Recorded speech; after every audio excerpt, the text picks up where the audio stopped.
and I'm a volunteer here at the Spiritist Society of Melbourne. Welcome to today's talk. And today we're going to be discussing the topic family ties. Family is such an important issue for all of us because we were all born into one. So there's no way that we start our life on earth, without going through the experience of being in a family. And it might be that in the beginning, right at the beginning, we have a negative experience, or we might have a positive experience, but we all come to this life through a family. So we're going to try to answer the following questions. Why do we sometimes face so many relationship challenges in our family life? We're also going to discuss what happens to family ties after we die. Will we meet our family members and the people we love after death?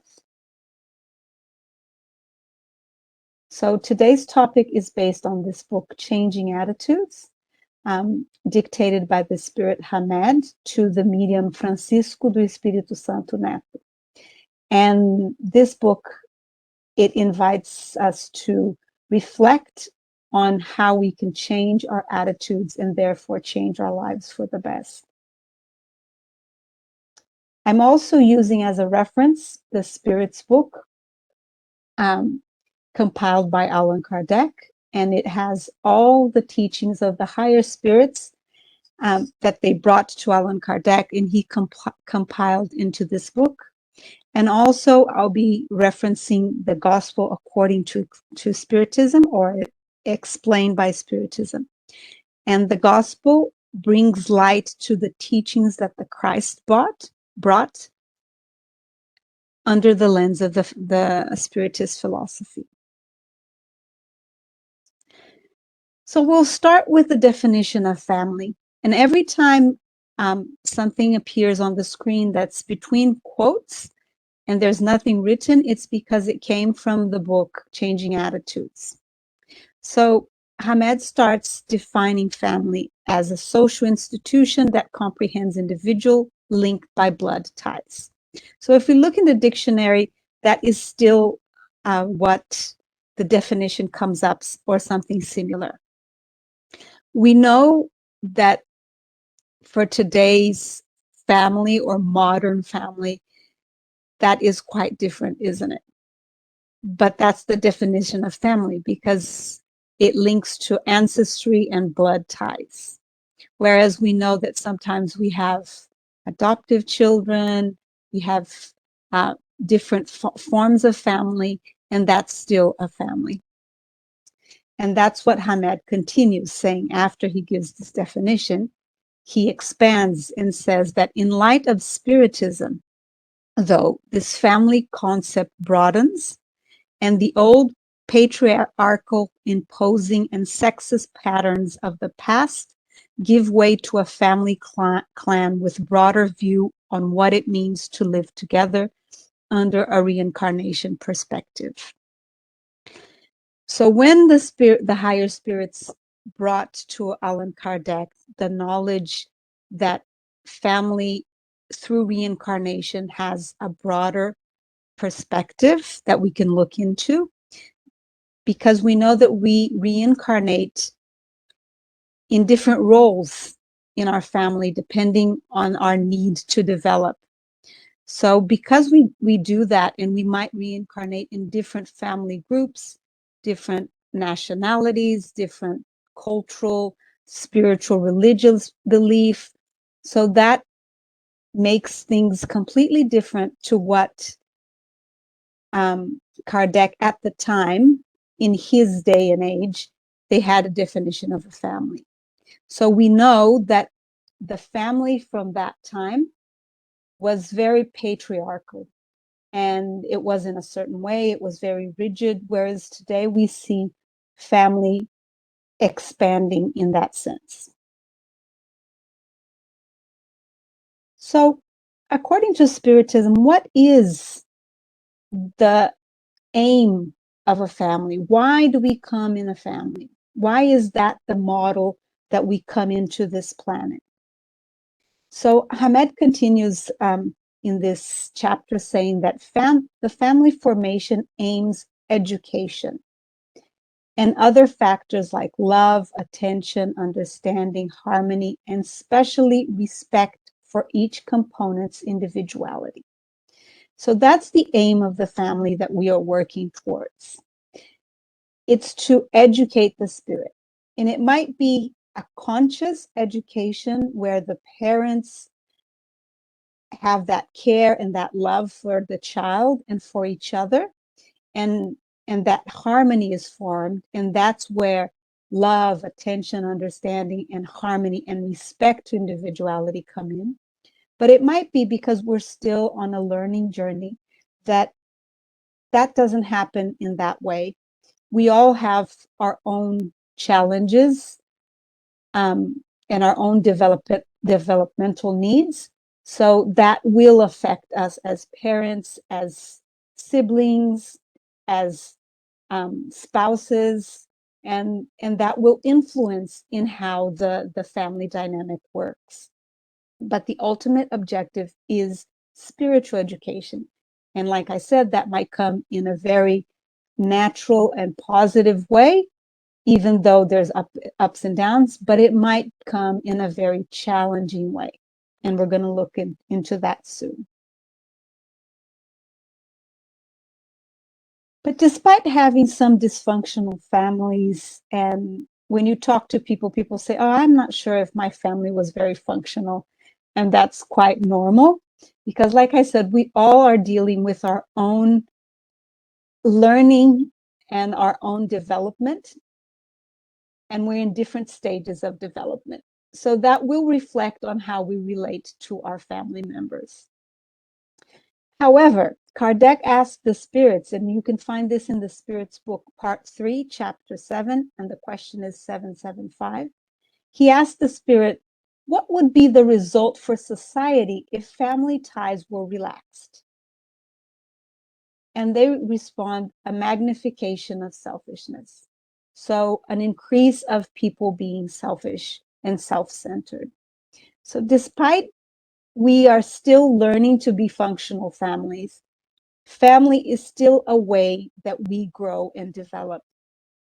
And if we didn't, and that's what the spirits are telling Kardec, if we didn't have a family model, that would result in us going back to a more selfish consciousness. And I've read in another book, which I cannot recall at this moment, that they say it would be going back to a more primitive state. So that's what the spirits said in regards to not having family, if that wasn't something necessary in our lives.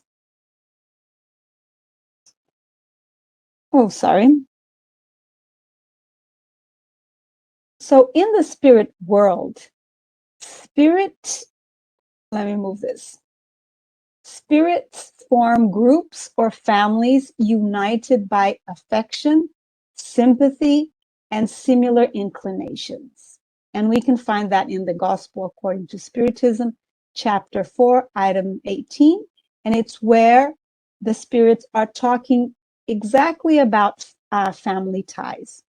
So if you want to fully explore that and read that more, you can download the Gospel or the Spirits book from our website, Spiritist Society of Melbourne.org.au, and you can look at chapter 4, and it will have a beautiful explanation of family ties to complement what we're saying here today and what we're discussing here today. So similarly to us here in the physical world, spirits, they form families and groups that are united by sympathy and by the same inclination. So just like here, we like to be together with like-minded people. In the spiritual world, it wouldn't be different. But there is something more when we are in the spiritual world, and that is our vibration. So some spirits will not be able to even be in the same place as we are if they are not vibrating in the same kind of pattern. So naturally, the spirits kind of come together and form groups, but within the same vibrational level, let's say, we will find people with different interests, and sometimes they form these groups or families. Sometimes they do form these groups and families. And the spirits continue. It is to be understood that we are here referring to real affection from soul to soul. The only affection that survives the destruction of the body, because beings of this world who are united to one another only through the senses have no reason to look for each other in the world of spirits. That's also in the same chapter, in the same item of the gospel. So what the spirits are saying is that in regards to forming these groups, like they said, it's only people that are truly connected from the heart, from their souls. So it's true affection, where you truly care, you respect, or you do your best because we're developing. And that's where we form these families in the spiritual world. Why do we sometimes face so many relationship challenges in our family life? And that was the question I started with. So if the spirits are here saying that we come together as a family, we have groups of spirits that form very strong families in the spirit world, why is it that we face so many challenges in our relationships here in our family life? Why is it that sometimes it's so complex? And here we're going to show some topics that Hamed discussed, but obviously there's much more. So the first, they say that he says that we also find families that were not united by sincere affection. So it might be that a family is united. There's a hidden agenda when two people come together. And it might seem very positive for the two, but that at some point starts to be a problem. And it might be interests more related to social status, or because they have some sort of common goal, but they don't really feel that affection within them. And Hamed continues, material attractions whose only goals are temporary illusions and interests of pride, and they disappear along with the cause that originated them. So people who come together and have an agenda, or they might not even be aware that they have an agenda, they come together and it's not something that really connects them in a deeper level. When they go and they pass on to the spiritual world, there's no reason for them to be together, isn't it? Because that motive that brought them together doesn't exist any longer. So that might be one of the causes that people might face challenges. When people are too concerned only about the external and not too much about the relationship itself. There's other kinds of family that he says that is when people are they have affection between themselves, and however, it's a bit, they close themselves and they separate themselves from the rest. So they isolate themselves in a sense that it's just one taking care of the other, or their family is the only family that's important. And that starts becoming a sick environment, and that he called here a sick symbiosis. It's one depending on the other, but at the same time, there's demands like, look, I'm taking care of you, or exchanges. So it works on basis of exchanges. I'm doing this for you, so you have to do this for me. If you don't do this, then this is what's going to happen. So it might be that that's the kind of dynamics that happens. And it might be that we don't know exactly why that happens. And it has some link to psychological needs that we have. And then we attract these people into our lives. And that's what he says, that sometimes that's why it doesn't work out, because we're not aware exactly of the causes of what's happening there.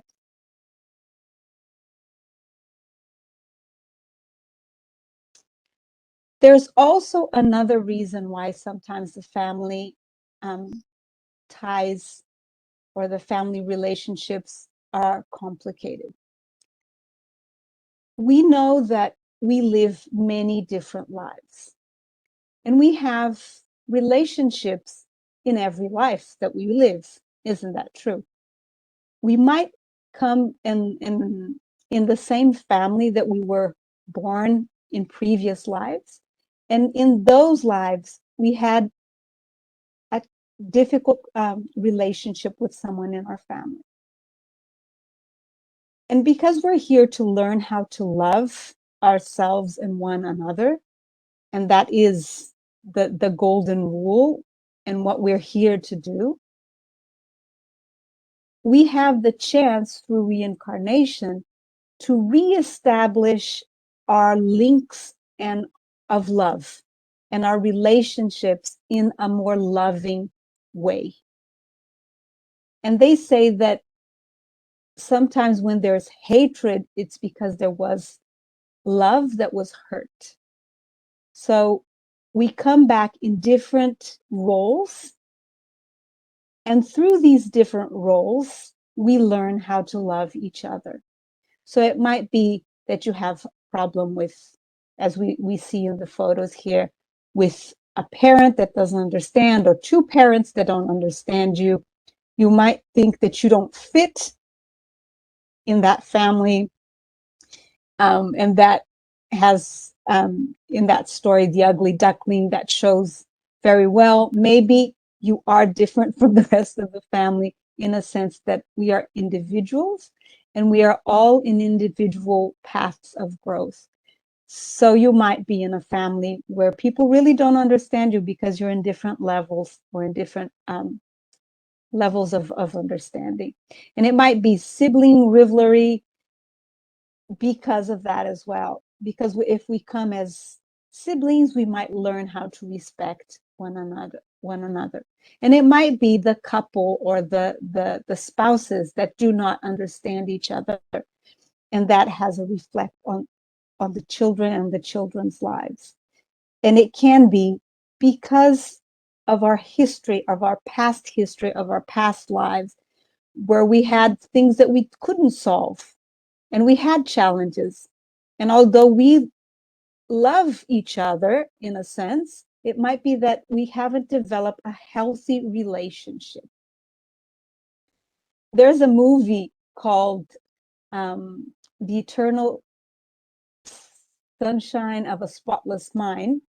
If you haven't seen this movie and you want to see it, just turn down the volume because there's going to be a spoiler alert.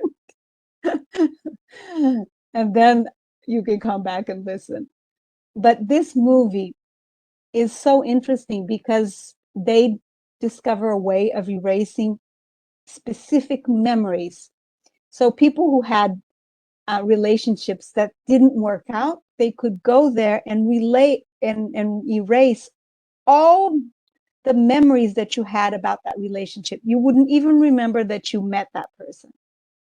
But what I found interesting about the movie is that when you forget completely what the person has done and you meet the person again, what are the chances that you fall in love with that person again? If you forget everything wrong that went wrong and all the hurt. So if you forget that, what you loved about the person will attract you back. So sometimes people fall in love with people that they have loved before, but they had challenging relationship. They had a difficult relationship and they didn't learn how to respect each other in the past. So they'll come back to learn how to love each other. And that's why sometimes it's so challenging. Because when the spouses or the partners don't have a healthy relationship, that has a huge effect on all the children and people around them. So if you haven't watched that movie, that's interesting because of that, because you can really see that if we forget everything that went wrong, that feeling inside will come back. So Hamed continues by saying, by admitting that family ties precede the present journey or the present life, all racial, social, and relationship prejudice fall. And that's exactly what we were talking about. So we have family ties that go on for many, many lives.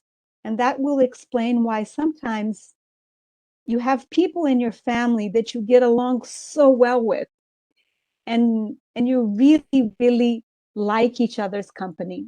Whereas there are other people in your family that are indifferent, and there are other people that you have a truly difficult time. And when we study the Spiritist philosophy, we learn that if we give attention to those, and if we look inside ourselves, what we have to transform in ourselves, obviously, those are the people that we are here to develop that affection that for some reason we lost. So, and that there's another thing to this, because we can come, like I said in the beginning, in different families, in the same families or different roles, in different countries, in different cultures, in different beliefs. Prejudice should disappear from this planet once we understand that deep, like profoundly.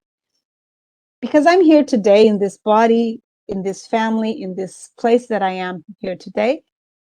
But in my next lifetime, I can be born in wherever is useful for my development.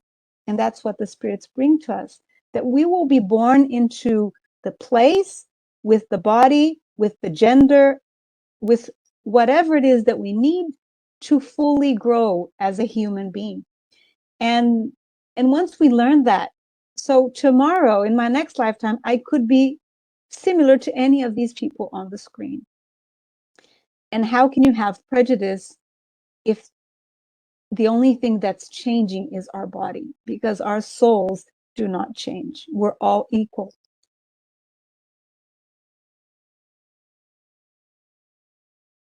So family ties based on faithfulness, love, respect, and dedication last eternally and grows stronger and stronger.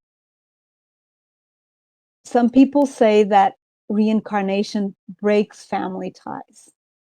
And funny thing is, when my daughter was young and she learned about reincarnation, she was quite young, probably around 5 or 6 maybe. And she came to me and said, Mom, will you be my mom in the next lifetime?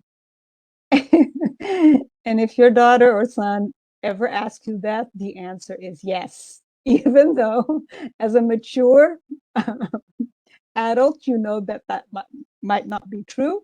But for them, they cannot understand that they're going to have a different mother. So we might have different we might come in different roles, but the family ties are always getting stronger because we're improving the way we relate to the other person. And we are expanding our ability to love others and to love ourselves. So it doesn't matter where we come, like in which role, the ties will always get stronger and stronger. And will last eternally if they're true, and if, like Hamed said in the first slides that I showed, if it's from soul to soul, if it's from heart to heart.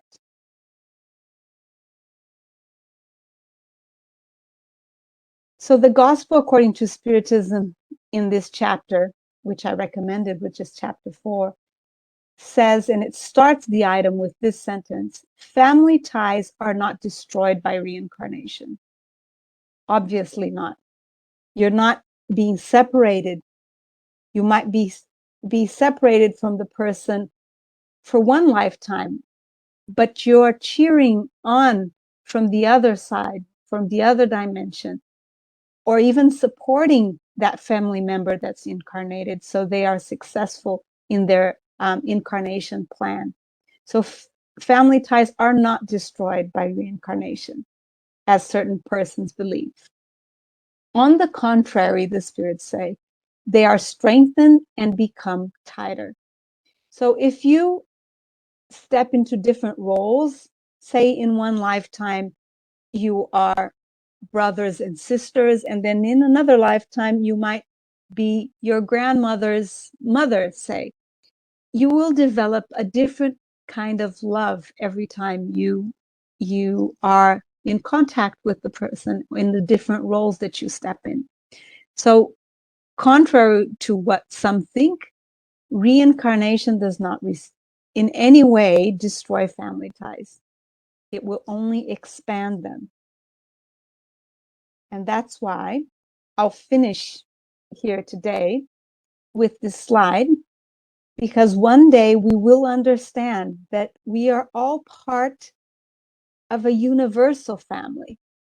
So as we reincarnate and we develop positive relationships with one another in different roles, in different cultures, in different everything, we are all connecting more and more deeply to each other in a sense of a universal family. So there's going to be a day where it doesn't really matter, because we know that we are all brothers and sisters to the eyes of the Creator, because we all came from this same source. So that's what I had for us today. I hope it brought some value to you.